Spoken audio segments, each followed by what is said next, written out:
repeating the part that I read before, the son speaking about his father's view of church says, it ordered his way of understanding the world. God created a masterpiece, And when you receive the world as a masterpiece, you see what's beautiful first and what's horrifying afterwards. And everything that's horrifying can feel like an aberration, the devil at work disrupting God's plan.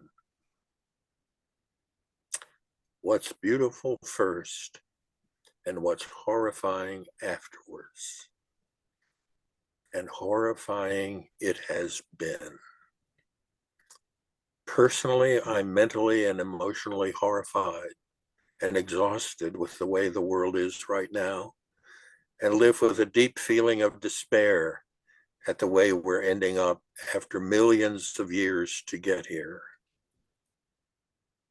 But it's a demonic, this worldly forces. Those forces have brought us here. I worry that we aren't going to be able to pull it off. To learn how we can all live together, including the planet itself, with justice, peace, and prosperity. There are times when I feel so helpless in the face of this great mess, in the face of world hunger and starvation and needless deaths, scared about the lack of education across the globe, particularly the education of women. But I'm most deeply concerned today about the abuse and misuse of power by those who treat people in so many ways as inferior objects, who assume superiority over others, who subjugate others, and who make individuals see themselves as the other who is discounted, disrespected, who has no voice, no place. This is called othering. The way we see ourselves, the way we see others, and the way we see the world guide our actions in every waking moment of our lives. Unfortunately, I believe so much of what we are horrified by in the world today is driven by the big lie. I believe Alice may have shared with you the concept of the big lie. James Lawson, one of Dr. Martin Luther King Jr.'s colleagues, came back from studying Gandhi's nonviolent approach in India and he was the architect of the use of nonviolent resistance against segregation. At the heart of the approach was to identify the big lie. Its origins came from a lesson Lawson had learned from Gandhi. Quote, any injustice involves the big lie, told often enough and in so many ways that people come to believe it's true. Think about what we're hearing here in this country today about what is believed true. It is believed by the majority of the people in a given society at a given historical moment and is used to justify systemic injustice and evil. The big lie is that some people are worth more than others. That some people are worth more than others. Think about this. In the Jim Crow South, for example, think about Bull Connor and his water hoses and his dogs attacking Black children. In much of the United States today, think about white Christian nationalists who believe that no one else measures up and therefore they need to be subjugated. Think how true this is in terms of what has shaped so much of our history as a nation, whether in our treatment of Native Americans, Hispanics, Blacks, gays, and yes, even women. The big lie that some people are worth more than others has been with us a very long time, all across the world. I want to focus this morning on what I believe to be one of the most significant movements embracing the big lie, embracing othering that for over 500 years shaped and continues to shape the way we treat each other and our planet, the ways in which we treat some human beings as worth less than others. And that is European colonialism, the movement of exploration, discovery, and settlement of much of Africa and the Americas. European colonialism embraced the notion that some people were born to serve and others to be served, that some were less than human and could be treated as objects. Much of what we experience today and what has come to be called othering has its roots in colonialism. Of course, this isn't the only movement in our history that has destroyed people's sense of self-worth, but it has been and continues to be a driving influence in our lives.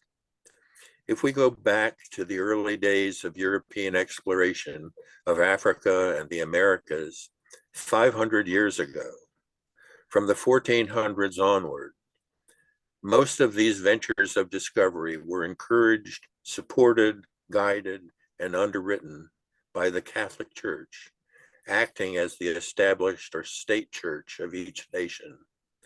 The church saw these explorations as a way to take Christianity everywhere, to convert the unchurched, to expand its power, its influence, and its own wealth. What was so central in shaping European colonialism was what came to be called the doctrine of discovery.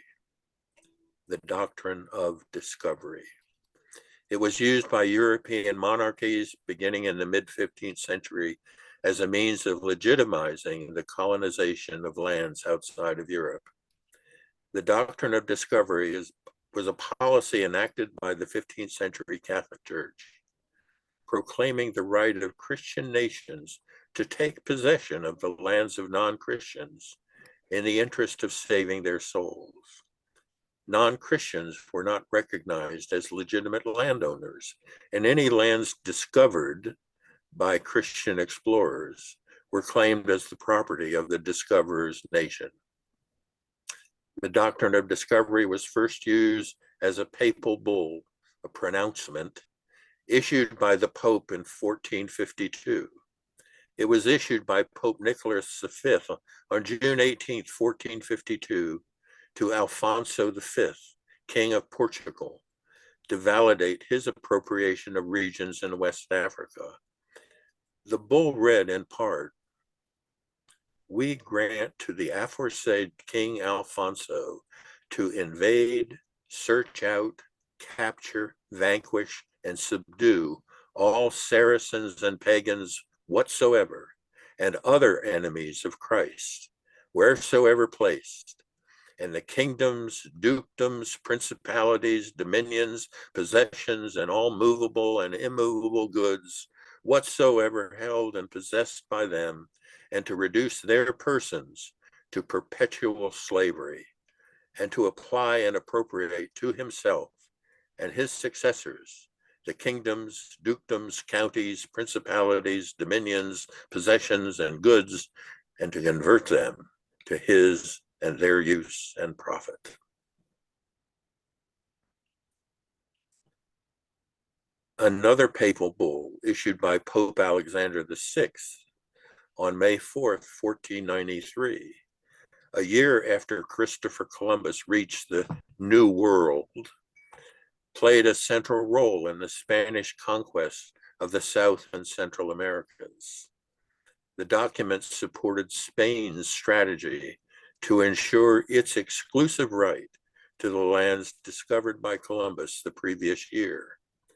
The bull stated that any land not inhabited by Christians was available to be discovered, claimed, and exploited by Christian rulers, and declared that the Catholic faith and the Christian religion be exalted and be everywhere increased and spread, that the health of souls be cared for, and that barbarous nations be overthrown and brought to the faith itself. Now, Catholic France and Protestant England, while not acknowledging the doctrine specifically, or in the case of England, repudiating it as having no authority over them, still maintained the spirit of the policy in claiming that Christian nations had a duty to spread the religion to non-Christians, and in doing so were granted the right to seize non-Christian lands in the name of Christ. Any non-Christian lands were therefore understood to have been discovered by whichever nation arrived there first, and by planting their nation's flag, the discoverers claimed those lands for their country. They have a flag. Now, this doctrine of discovery became the basis for all European claims in the Americas, as well as the foundation for the United States Western expansion. As late as 1823, the U.S. Supreme Court, in a unanimous decision, held that, quote, the principle of discovery gave European nations an absolute right to New World lands. What this meant was that Native Americans had only a right of occupancy, which could be abolished. This dominant theory was that indigenous peoples, because they were non-Christians, were not human, and therefore the land was empty or nobody's land. The doctrine of discovery supported the ideas that indigenous peoples were savages, barbarians, inferior and uncivilized. This led the colonizers to subjugate, dominate, exploit, and in some cases enslave native peoples. What was the overall impact of this kind of colonialism? First, it involved almost every nation in Western Europe: Portugal, Spain, Italy, Britain, Germany, the Netherlands, and more, and later even the United States, each in their own hubris, seeking to build their own empire, all emboldened by the notion of civilizing the world. Frighteningly, almost every country in the world has been subjected to colonialism. Almost every country has been subjected to colonialism and the big lie, not only in Africa and Americas, but also India, Southeast Asia, Australia. The impacts varied from place to place, but being driven by overwhelming imperial power. Power over, not power shared, included war, massacres, enslavement, forced labor, brutal punishment, deportation, the loss of the will to live or reproduce, malnutrition and starvation, forced re-education, language and cultural displacement, exploitation of resources, appropriation of all forms of wealth, especially gold and silver. In the Americas, the population before discovery is estimated to have been over 50 million people. 50 million people living in the Americas. But in the first decades of colonizing, that indigenous population was reduced dramatically, down to 10%, as a result of these actions and by illness brought by the explorers. Overall, we need to understand that colonization was an incredible, horrifying act of othering, of creating us and them, of treating others of less worth as inferior, labeled as savages, inferior, inhuman, and treated accordingly. All of this has had enormous impact over the centuries, and today, as we try to negotiate how we live together on this planet, this continues to be the sea in which we all swim. This is what I mean by the great mess.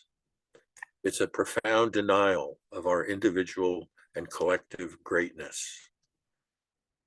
Fortunately, much has been done over the centuries to remedy this mess. Much has been done under the name of decolonization. Most countries today have been decolonized, some very recently. That is, they have fought for or been given independence by their colonizing country. Unfortunately, though, many countries no longer beholden to the empire found that colonization would still happen from within, that othering behaviors would be adopted by political elites, along with other foreign influences, including religious institutions and corporations, with subjugation and exploitation continuing.